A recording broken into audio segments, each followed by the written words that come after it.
Welcome back. You're watching and continuing coverage here in Davos 2023.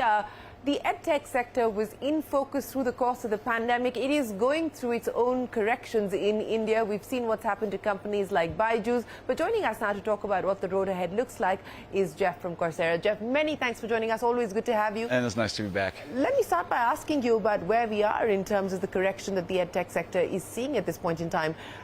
Do you expect it to get worse, or do you think that things are now going to stabilize?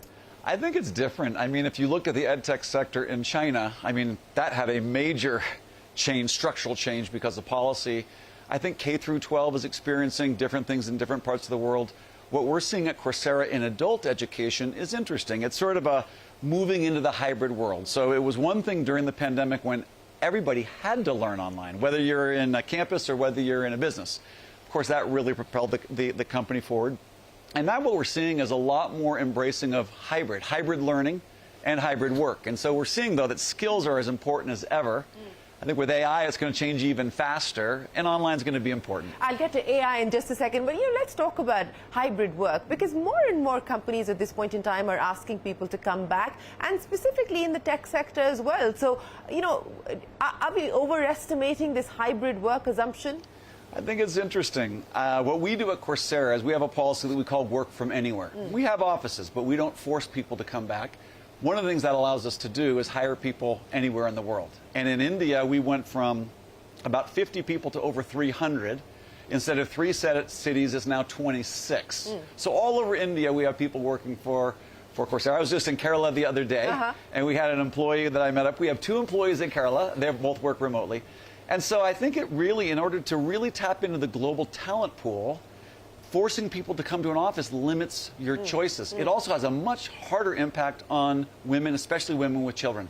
So we want to have a more diverse workforce. We want to find the best talent in the world, and so we're really committed to work from anywhere. Well, overnight headlines are all about the tech sector laying off more people. Microsoft now announcing more layoffs, and tech companies giving up real estate as well. Is that something that you're looking at on both counts? You know, the day before we shut the offices during the pandemic, it was like March 16th of 2020, we had just opened up another 60,000 feet in Mountain View. Before we reopened the offices, we had already sublet the office that we had just opened up. Nobody ever sat in it.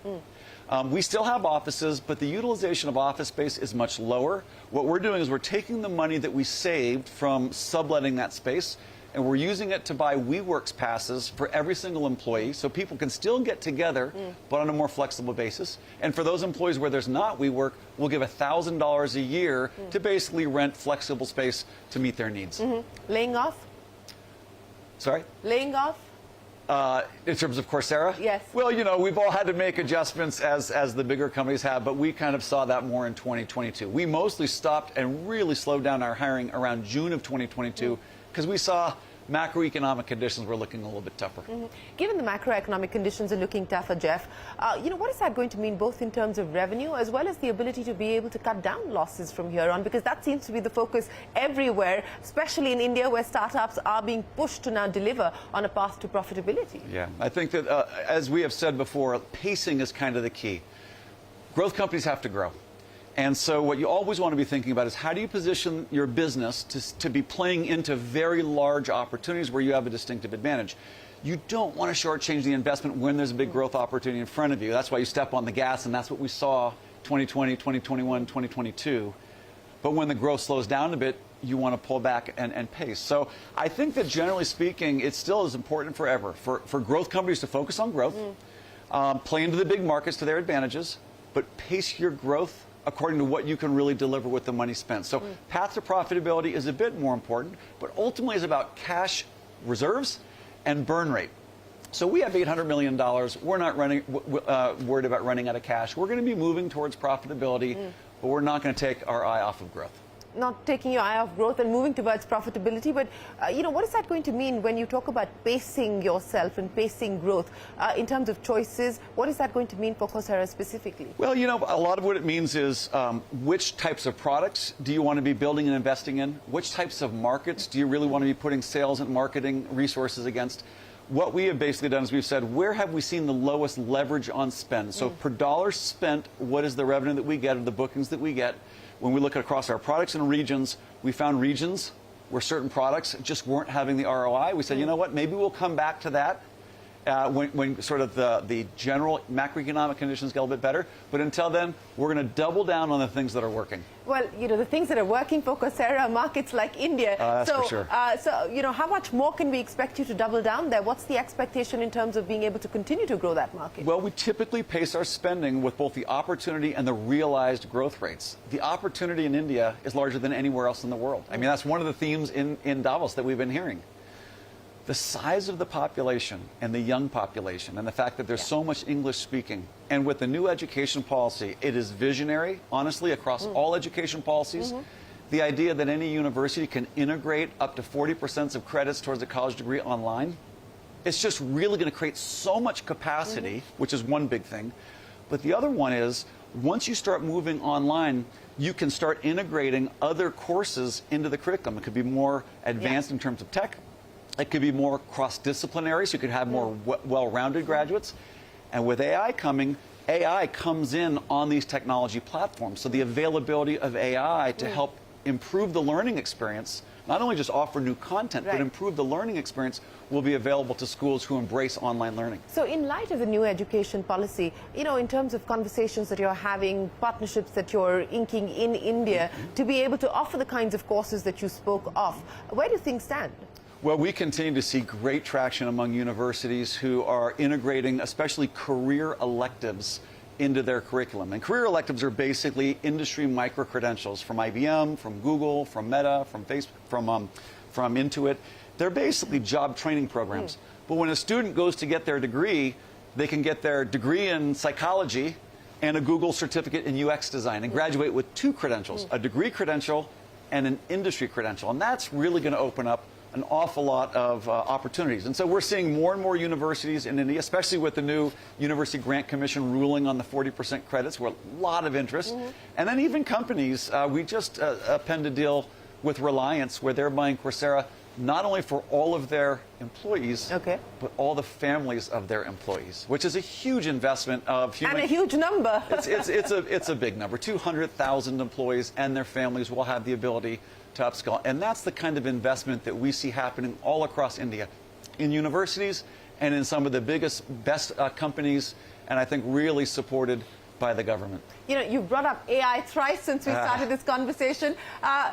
ChatGPT, you think it's exciting but also dangerous. Explain that to me. Well, it's a revolutionary technology. I use it every day. I've just been trying to wrap my head around this. I'm an English major, and my wife is an evolutionary biologist. And humans are called Homo sapiens. That means wise man. And one of the things we've always done is we made tools. The best tool that we ever made is language. Language and the capacity to create language was the most defining tool of humans. The second, perhaps most powerful tool was written language, because then you could pass ideas across cultures and across time. What AI is now doing, and this is fairly recent, just the last couple of years with generative AI, not only can you record and store language, you can now generate language and generate ideas. So I think it's a very big idea. I think it's going to change education. It'll change the way we learn. It will change the way that we work. So how are you incorporating the use of AI into Coursera? Because as you said, that it could be a possible game changer as far as education is concerned. But also, what are you worried about today? Given the fact that it's sort of come at us fairly quickly and out of the blue with ChatGPT. I mean, it's, conversations that parents are having with their kids, kids are having with other kids. It's taken the world quite by storm. Yeah. Well, the thing about ChatGPT that is so different to me is that most tools are thinking tools, but this is a thinking tool that thinks. Now, it doesn't think the way the human brain does, but it does recombine patterns of words to recombine patterns of ideas. And so I use it as a writing assistant personally and a thought partner. But in what does that mean, a thought partner? Oh, well, if I'm thinking about something, if I'm thinking about a strategy, if I'm thinking about how to organize the company, if I'm thinking about a certain product idea, I'll talk to ChatGPT. I'll say, are you serious? Absolutely. What do you think about this? I often start with, how should I be thinking about, and I'll put in the statement. And it sort of outlines it, and I'll sort of query it a little bit, and then I'll do my own thinking, put my own critical, but it's like a thought partner. I go back and forth. And it's working for you. It's tremendous. Now, you have to have good critical thinking. To your point around the dangers, sometimes it says stuff that's just flat out false. And so you can't, at this, now I think it's going to improve a lot, and that's probably this idea of hallucination. That's what they call it when it comes up with just fake stuff. But if you use it and put your own critical thinking on it, it can really help round out your thinking, test your thinking, and even expand your ideas. And for writing, it's incredibly good. So if you know what you want to say, it can help you say it. How we integrate it into Coursera? Well, we've already integrated AI in terms of predictive AI with search. We've already integrated with in-course coach, where we will watch a learner's experience and we'll sort of say, hey, you're coming onto a hard assessment. Here are some things you might want to review. But this new world of generative AI is going to help our instructors generate content, and it's going to help learners have more interactive experiences with the content. You know, I'm intrigued by this idea that you've been using it as a thought partner, as a writing partner. Yeah. How effective has it been for you? I'm an English major. I'm telling you, it's really good. Yeah? It's really good. Now, here's my sense of it. There's a lot of people who use it. They're like, oh, it does this wrong. It has these biases. There's definitely a lot of things it needs to fix. But what I have found, with thoughtful use, it is an incredible tool. And you know, we talk about the digital divide. The penalty of the digital divide, those who are connected and those who are not connected to the internet, is going to get much bigger. Before, I mean, till today, it was really like, do you have access to information? But what is soon going to be is, do you have access to a thought partner? That's a big deal. It is a big deal. I'm going to have to experiment with this idea as well. Jeff, it's always a pleasure speaking with you. Thanks so much for joining us here in Davos, and look forward to seeing you back in India. Thank you.